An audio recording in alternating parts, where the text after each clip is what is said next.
Escuela dominical esta mañana, del día 8 de octubre, del mes más bonito del año. ¿Por qué será? ¿Por qué será? Ahí chequen los calendarios de cumpleaños. Ya. Pues gracias a Dios que tenemos la dicha de poder estar una mañana más para poder estudiar acerca de la palabra de Dios. Vamos directamente al texto, segunda de Pedro 1, 5 al 8. Segunda de Pedro 1, 5 al 8. Es la porción que vamos a estudiar en esta mañana. Y como recordarán, bueno, vamos para allá, vamos a ver. Segunda de Pedro 1, 5, 8. 1, 5 al 8. Ya estudiamos la sesión anterior precisamente del versículo 4 al versículo, del versículo 3 y 4 fue lo que estudiamos.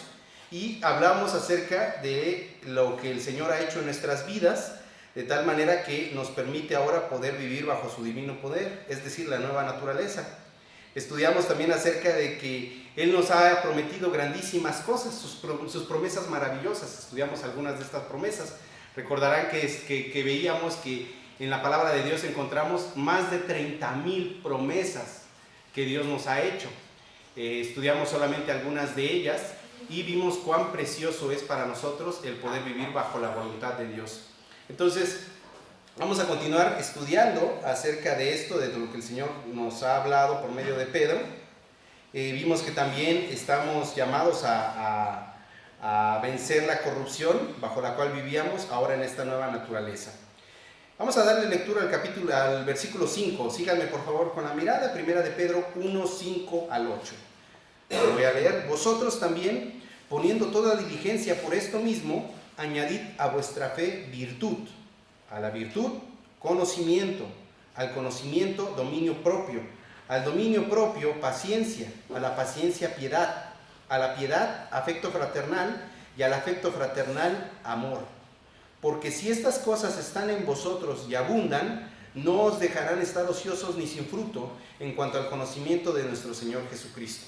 Ahora bien, vamos a estudiar esta secuencia de virtudes que Pedro nos indica que debemos de añadir a la fe que nuestro Señor Dios nos ha dado. Esto no es que lo añadamos de nuestra cuenta, sino que es algo que va a ser añadido por parte de Dios a nosotros, cuando somos realmente sus hijos. Pero antes de comenzar, vamos a empezar con una oración, hermanos. Vamos a cerrar nuestros ojos. Padre Santo, le doy gracias, Señor Dios, porque nos guarda, porque nos protege, porque nos concede una semana más de vida.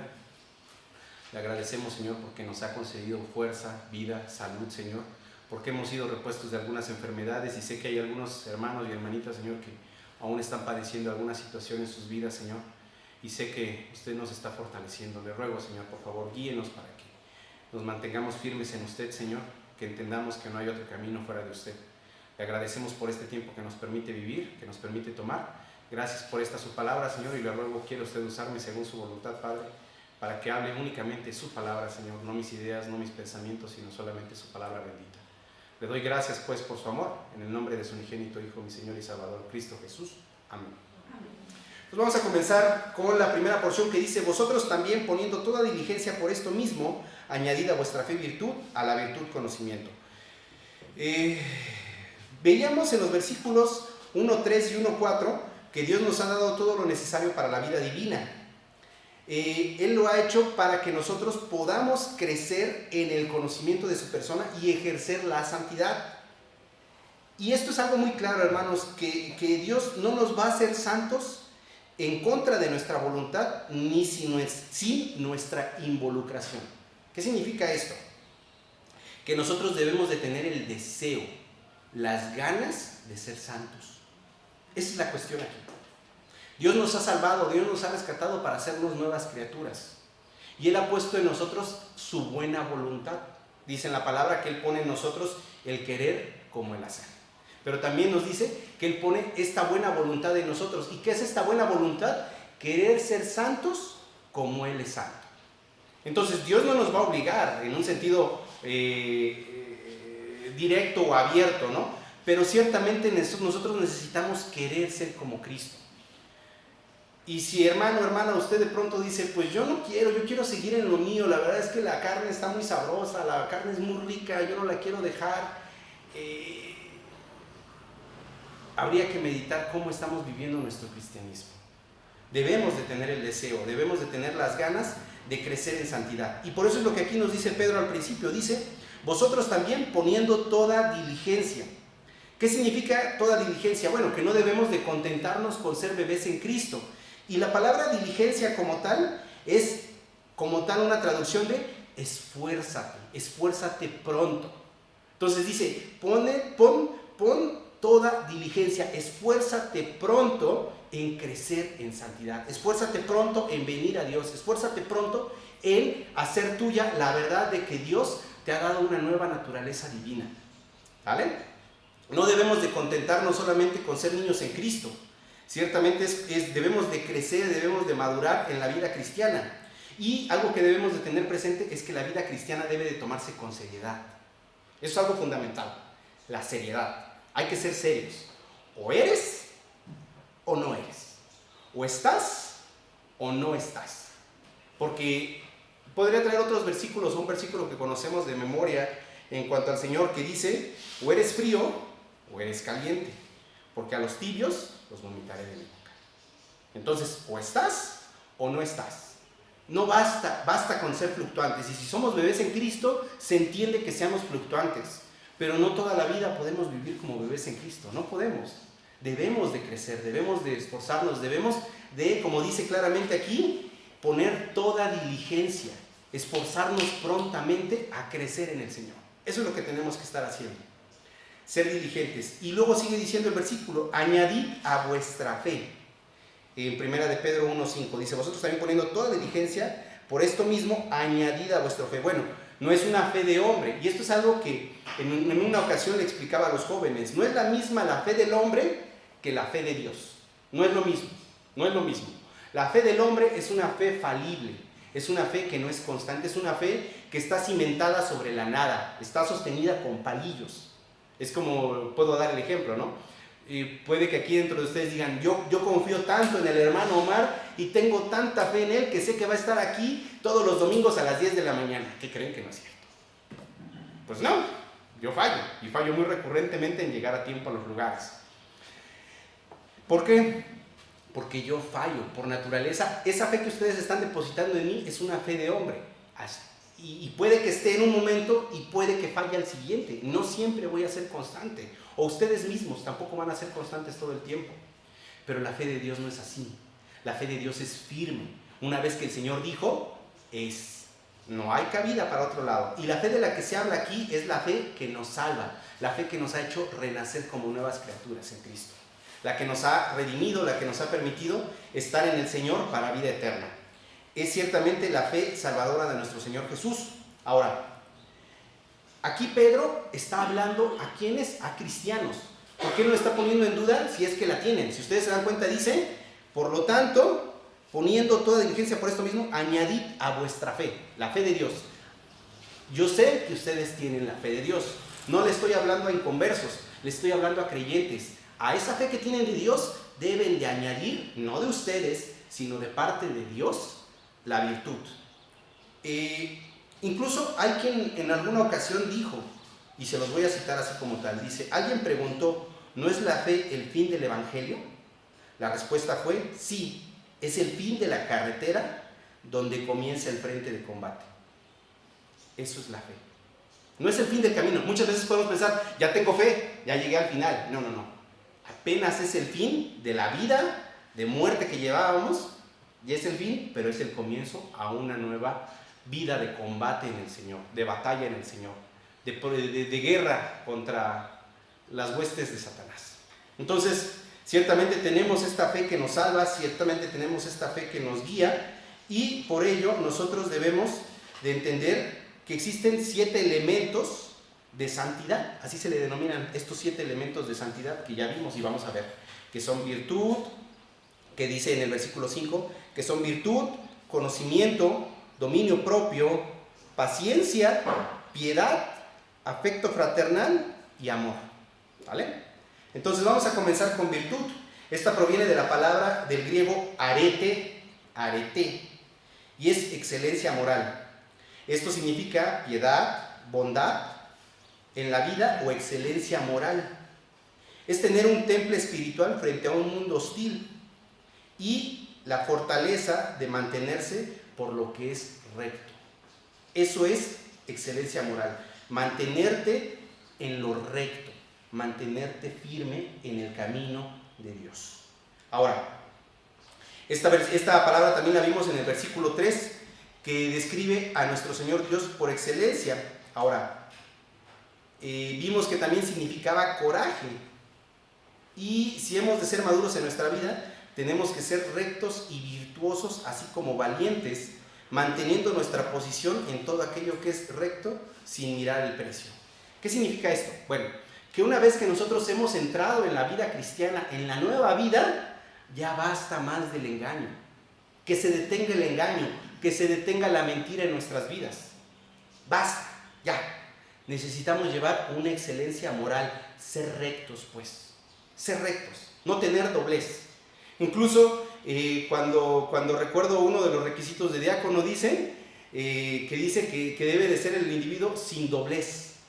Y uno pensará, bueno, pues doblez, ¿qué significa? Que se gira para un lado, que se gira. Sin doblez significa recto. Debes de ser recto. Debes de buscar siempre estar haciendo lo correcto. Debes de buscar estar haciendo siempre lo que se debe hacer. Obedeciendo a las reglas, obedeciendo a las leyes, aunque el obedecerlo te lleve a problemas. Eso es ser recto. Por ejemplo, imaginemos el caso de una señorita que está enamoradísima hasta lo profundo de su corazón de un jovencito, y el jovencito le dice, pues si realmente me amas, demuéstrame tu amor. La típica, ¿no? Pero ella sabe que si ella cae, están transgrediendo lo que Dios ha dicho, porque eso ya es fornicación.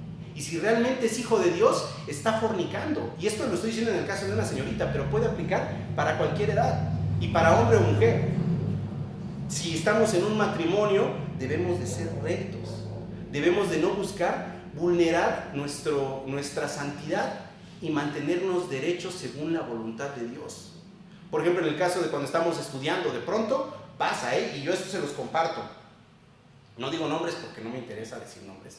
Pero cuando yo estaba estudiando en el instituto, me pasaba que de pronto se juntaban y como que, pásame la 4, pásame la 5, sí, ahí está, y pum, pum, pum. Y yo digo, ¿no te cae el 20? ¿No te cae el 20 que estás estudiando la palabra de Dios? Esto no es un curso de matemáticas, esto no es un curso de español, esto no es para que saques un título en la universidad y ganes dinero. Para eso no es el instituto. El instituto es para que crezcas en el conocimiento de Dios. ¿Y cómo se supone que estás estudiando la palabra de Dios y la estás estudiando mediante engaños?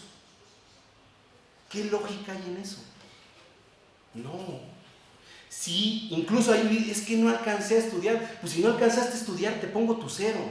Y disfruta tu 0 y date cuenta que si no vas a pasar y vas a tronar los créditos de esa materia, es porque no estudiaste, porque no estás haciendo las cosas de forma recta.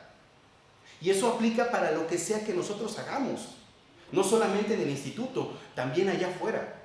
Debemos de estar rectamente, aunque eso nos ocasione problemas. Habrá quien diga, es que si no hago esta trampita, pues me van a retirar el bono de trabajo. O si no hago esta trampita, pues es que me van a quitar estos derechos o estos privilegios. Ya estás doblándote, ya no estás caminando recto.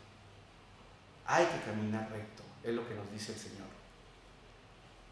Entonces, a eso hace referencia lo que es la primera, que es añade a tu fe virtud, añade excelencia moral. Sé recto, pues, es lo que está diciendo. Y vamos a ver la segunda virtud o el segundo elemento de santidad, que es gnosis o conocimiento. Dice en el versículo 5, vosotros también poniendo toda diligencia por esto mismo, añadid a vuestra fe virtud. A la virtud, conocimiento. Conocimiento aquí viene del griego gnosis.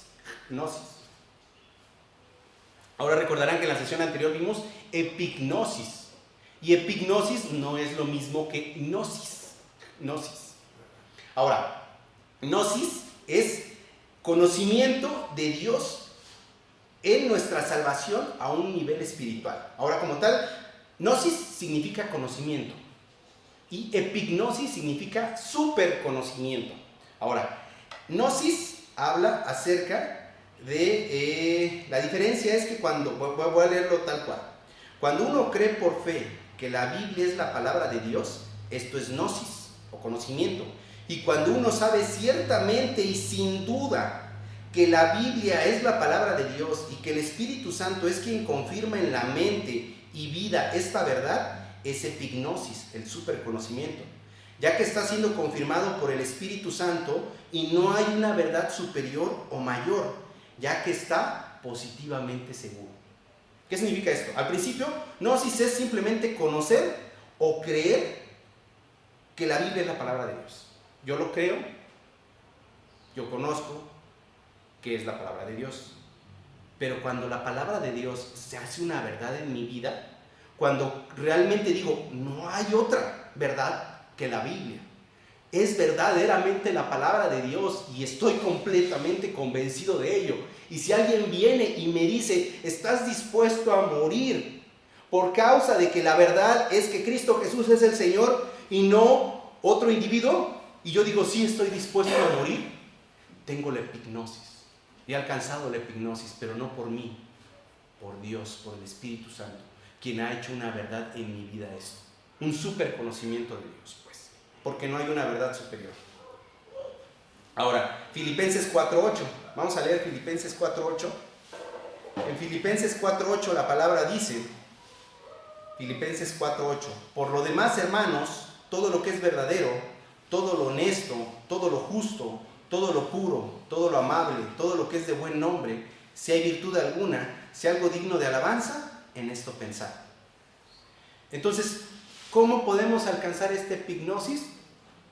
Pensando y meditando en Dios. Pensando y meditando en Cristo Jesús, quien es el único verdadero.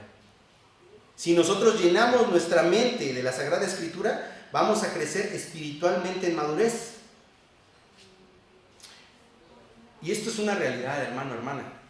Y yo se los comparto, a mí me sucede. A mí me sucede. Me sucede que cuando dejo de leer un tiempo o dejo de estudiar un tiempo, me empiezo a enfriar. Me empiezo a enfriar. Y hay cosas que he estudiado y hay cosas que he comprendido y de pronto ya no están. Ya no están. Y las vuelvo a leer y es como si fuera la primera vez que las leí. Ah, sí es cierto. Híjole, sí es. Incluso ahorita, que tengo la oportunidad de traer a mi esposa a las clases ya del instituto y yo me siento allá atrás con mi hijo y está aquí el pastor dando clases y lo oigo que dice y digo, sí es cierto, ya no me acordaba de eso. Sí es cierto esto otro. Ah, sí es cierto aquello. Y estoy retomando una clase como por segunda o a lo mejor hasta como por tercera vez, pero si nosotros nos alejamos del Señor, nos enfriamos. Debemos de crecer en este conocimiento de Él para llegar a este super conocimiento y mantenernos ahí. Les voy a dar una ilustración y se las voy a leer rápidamente para que la tengamos clara. Dice, un predicador famoso de otra generación admitió que la Biblia era tan seca como polvo para él. Fíjense, era predicador y era famoso, no de esta generación, de otra. Pero él decía, la Biblia es tan seca como el polvo para mí, o sea, no hay contentamiento en ella. Y pensó que esto tenía que cambiar o se vería obligado a dejar el ministerio. Pidió consejo al doctor Torrey y este respondió, lea usted las escrituras. El hombre replicó rápidamente, pero ya las leo. Léalas otra vez. Escoja usted algún libro de la Biblia y léalo 12 veces al día durante un mes. El mismo doctor le sugirió que hiciera esto con esta misma carta de segunda de Pedro. Algún tiempo después, este pastor explicaba, mi esposa y yo leímos la segunda carta de Pedro 3 o 4 veces en una mañana, 2 o 3 veces al mediodía y 3 veces en la hora de la cena. Pronto yo estaba hablando de segunda de Pedro a cualquier persona con la que me tropezaba. Parecía como si las estrellas del cielo estuvieran cantando las maravillas de esta epístola. Leí segunda de Pedro de rodillas, subrayando los pasajes que más bien me hacían. Algunas veces se mezclaron las lágrimas con los colores de los lápices. Y dije a mi esposa, mira, he estropeado mi Biblia. Sí, dijo ella, las páginas que en este libro eran antes negras, se te han vuelto blancas. Con el aumento del conocimiento bíblico vino el aumento del crecimiento espiritual. Siempre es así de un modo inevitable. Y es verdad. Mientras más escudriñamos la Biblia, más hablamos de ella. Y hay pasajes que a lo mejor ahorita podremos leer segunda de Pedro, y de verdad, hermanos, la leemos en, ¿qué les gusta? En 2 minutos, en 3 minutos leemos segunda de Pedro. Pero el estar releyendo una porción de la palabra y releyéndola y releyéndola y releyéndola, de pronto comenzamos a apropiarnos de ella. De pronto comenzamos a entenderla, de pronto comenzamos a apreciarla, a amarla y a entender que el Señor nos sabe este conocimiento por medio del Espíritu Santo. Es precioso. Entonces, ¿qué tenemos que estar haciendo? Escudriñando la palabra de Dios para crecer en el conocimiento de Dios. ¿Vale? Vamos a continuar con el siguiente versículo. Segunda de Pedro 1:6 dice: al conocimiento dominio propio, al dominio propio paciencia, y a la paciencia piedad. Ahora en esta parte dice la siguiente virtud es dominio propio, y viene de la palabra enkrateia y significa templanza.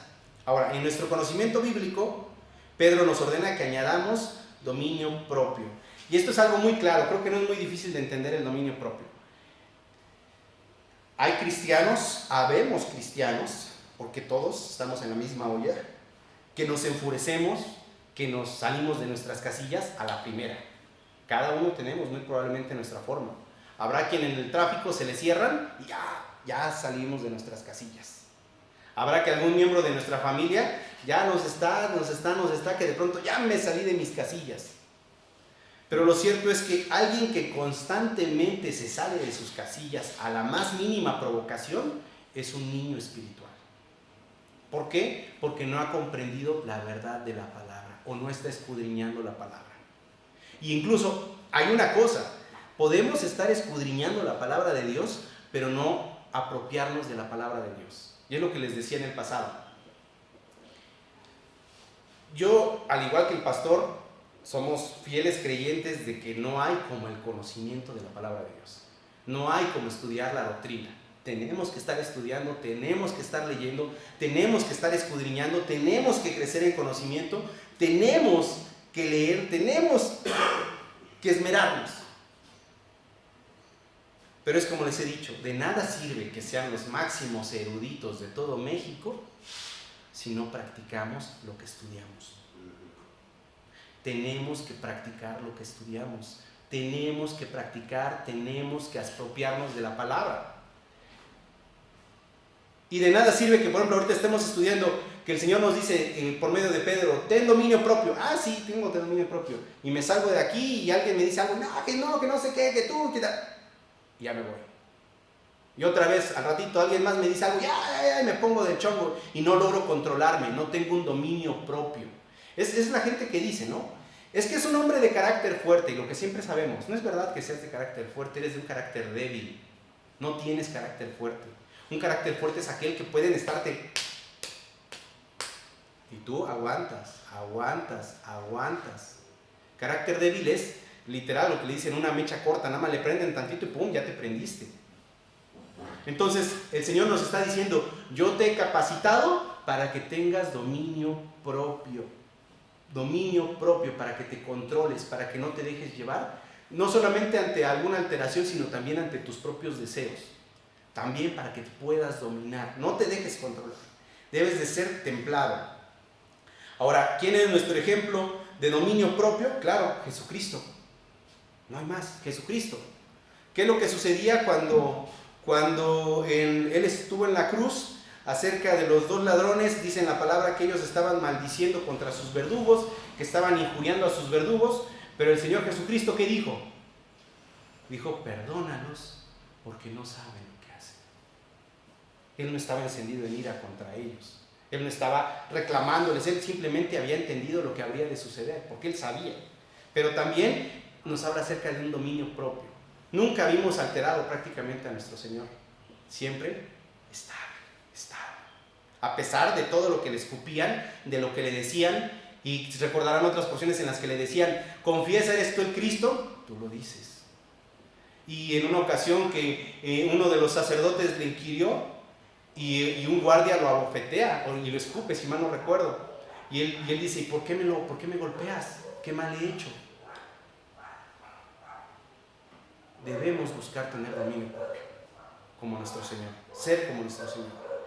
Pablo ejercía este dominio propio en 1 Corintios 9, 26 al 27, leemos 1 Corintios 9, 26, 27.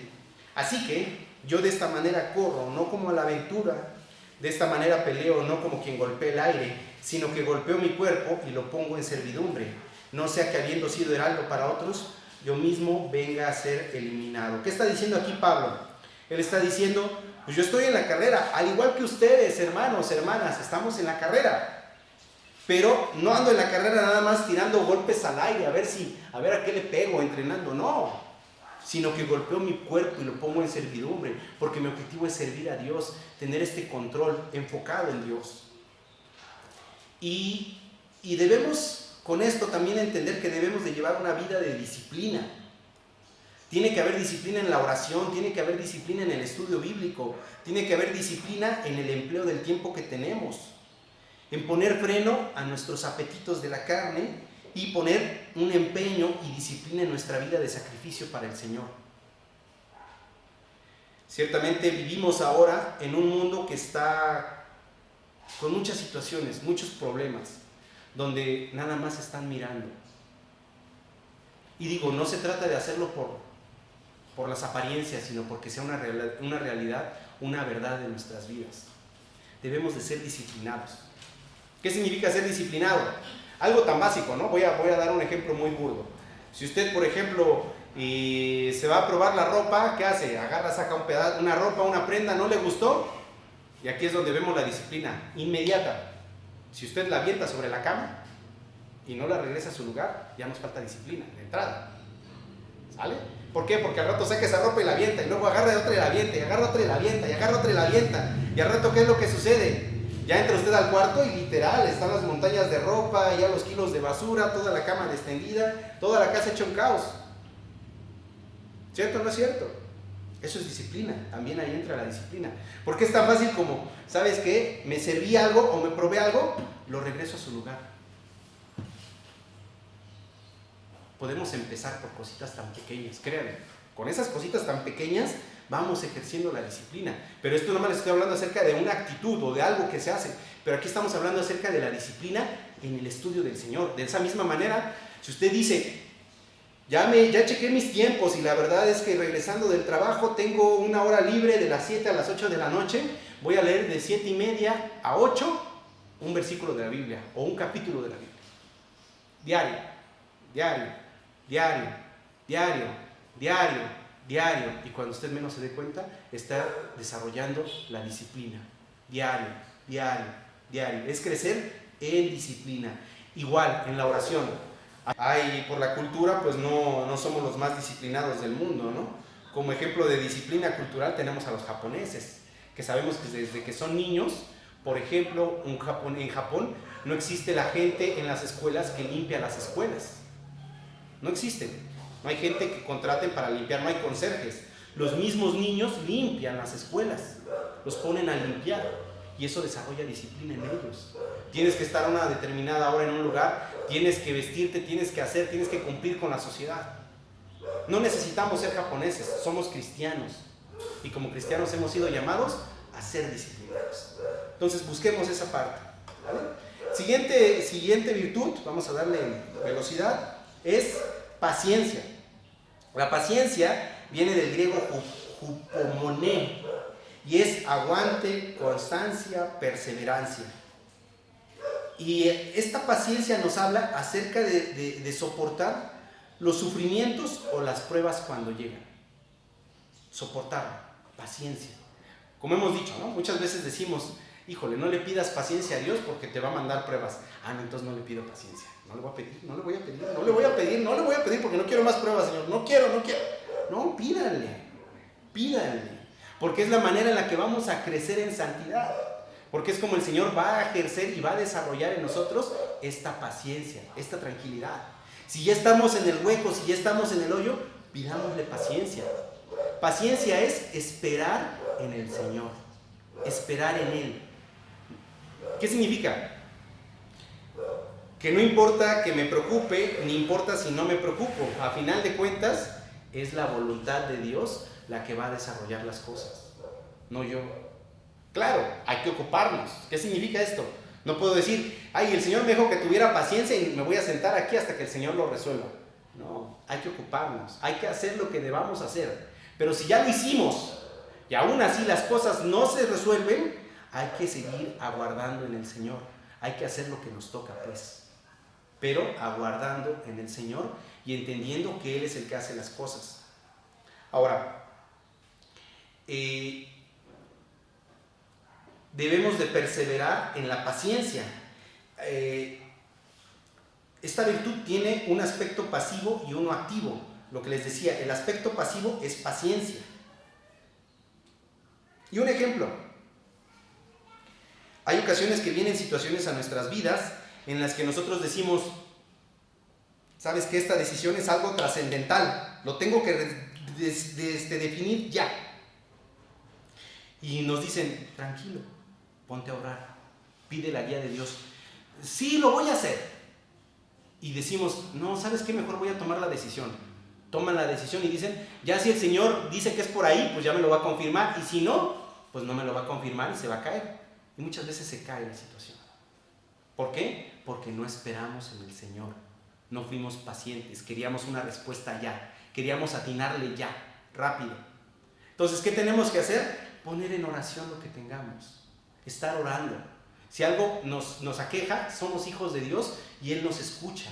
Estar orando constantemente. No se trata de decir, pues ya te lo pedí, Señor, una vez y ya es suficiente. No, Señor, eso significa ruego.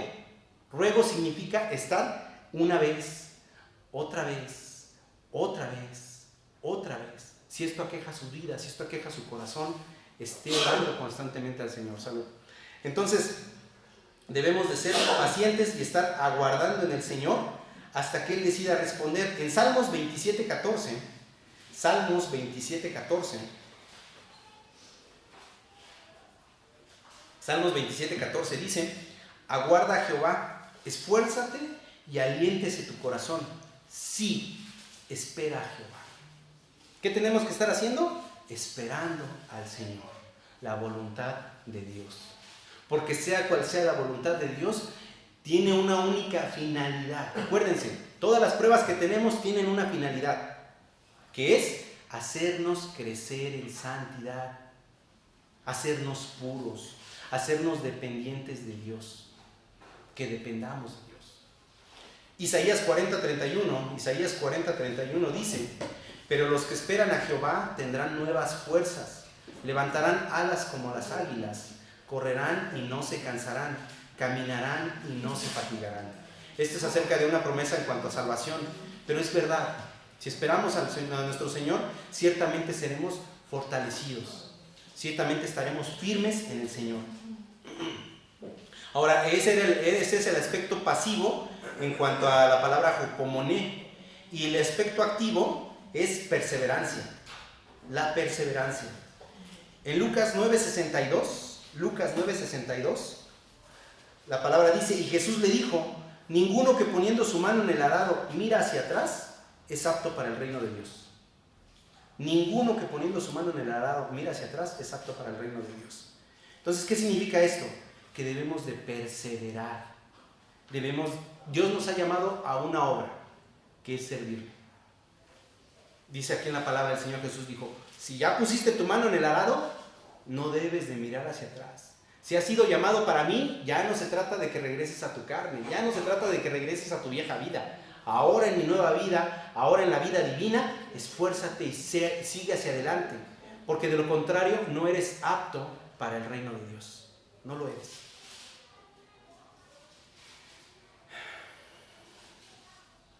Nuestro Señor Jesucristo nos dio un ejemplo claro, ¿no? En todo su ministerio, lo que Él hizo, Él puso los ojos firmes en el objetivo, que era lograr nuestra redención, dar el pago a Dios, y estuvo firme y se mantuvo firme hasta el final, hasta el momento en el que Él dijo, consumado es, cumplió la tarea a la que Él fue llamado.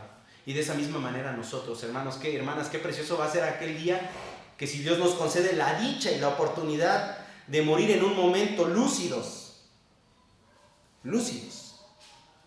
y en un momento en el que nosotros podamos hablar con Dios. ¿Y por qué digo esto? Porque podemos fallecer en un accidente, ¿no?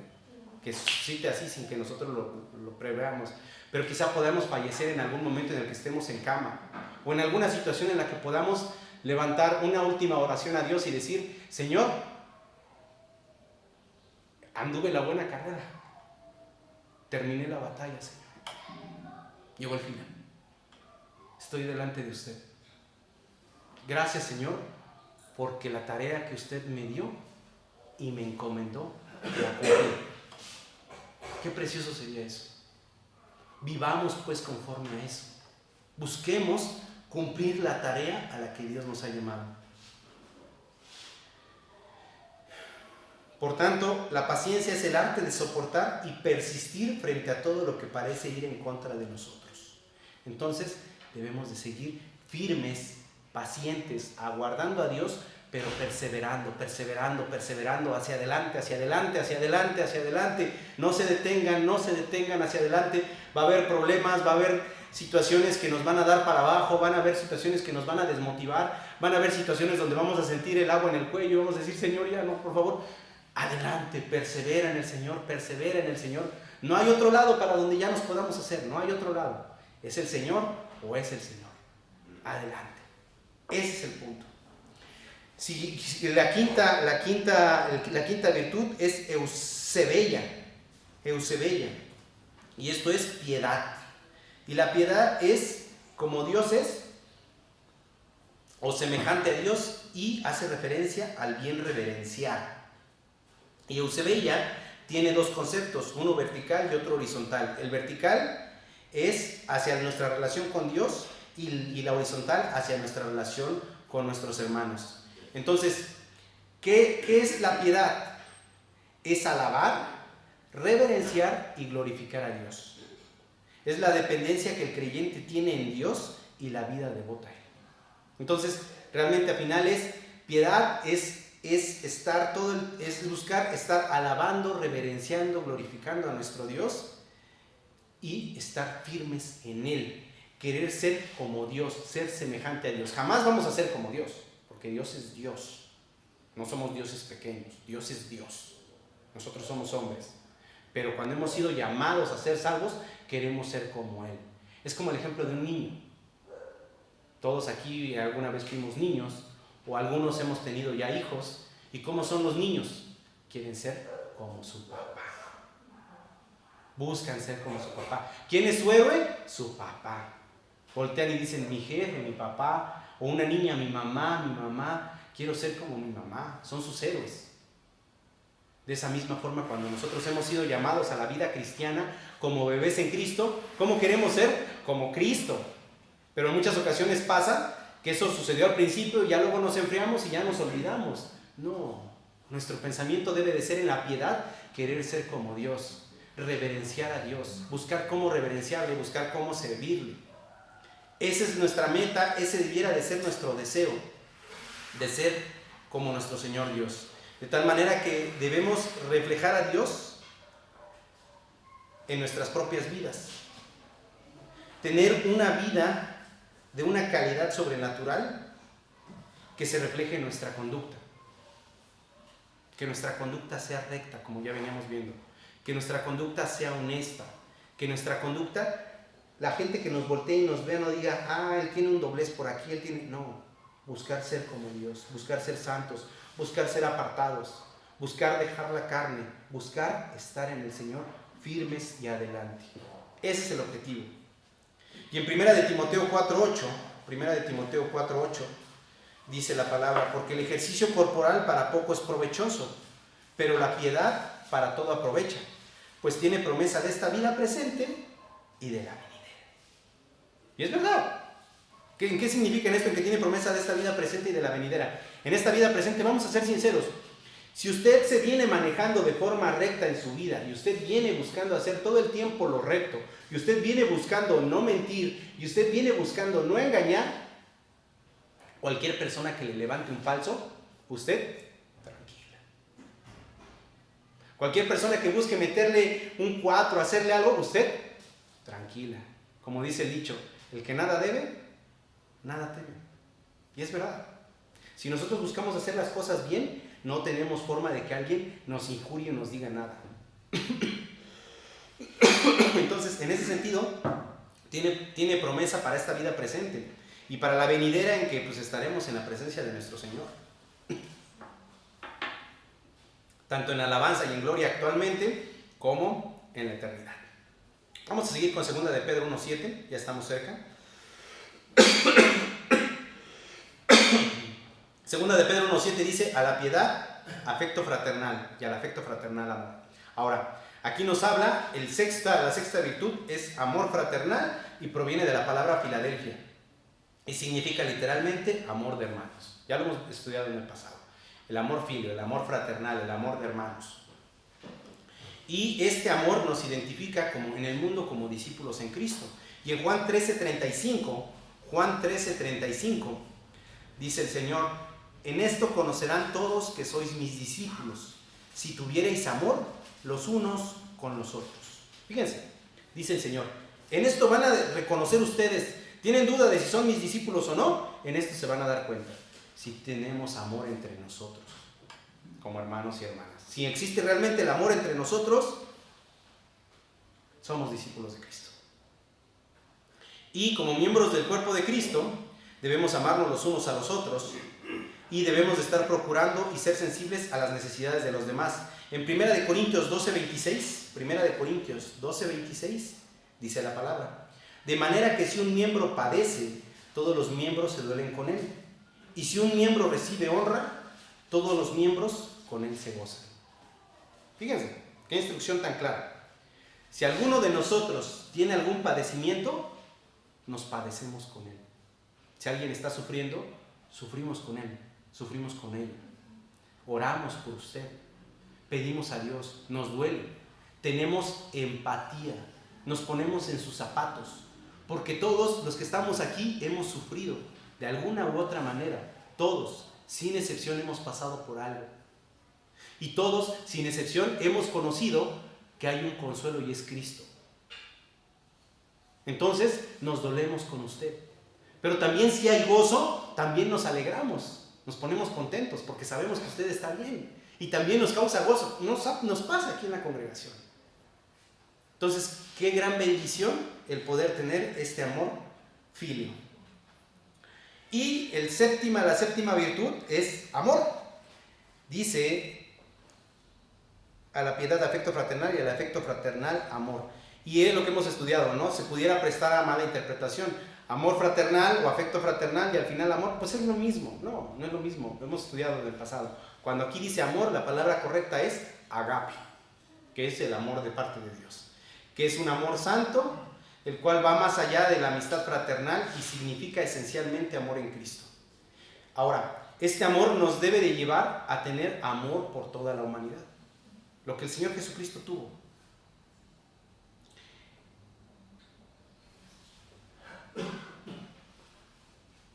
En Juan 3:16, el versículo que tanto conocemos, ¿no?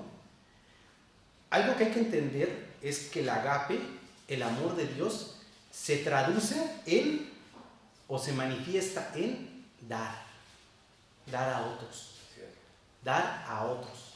A eso se traduce el agape en nuestras personas, dar a otros. Fíjense, en Juan 3:16, lo hemos leído infinidad de veces este versículo, porque de tal manera amó Dios al mundo que ha dado.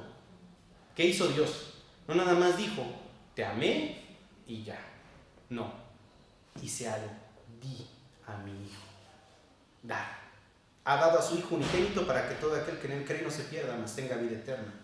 Y en Efesios 5:25 dice, maridos, amad a vuestras mujeres, así como Cristo amó a la iglesia y se entregó a sí mismo por ella. ¿Qué hizo nuestro Señor? Se entregó, dio, hizo. Entonces nuestro objetivo debe de ser amar a los individuos que no conocen a Dios de una forma tal que puedan venir al conocimiento de Él.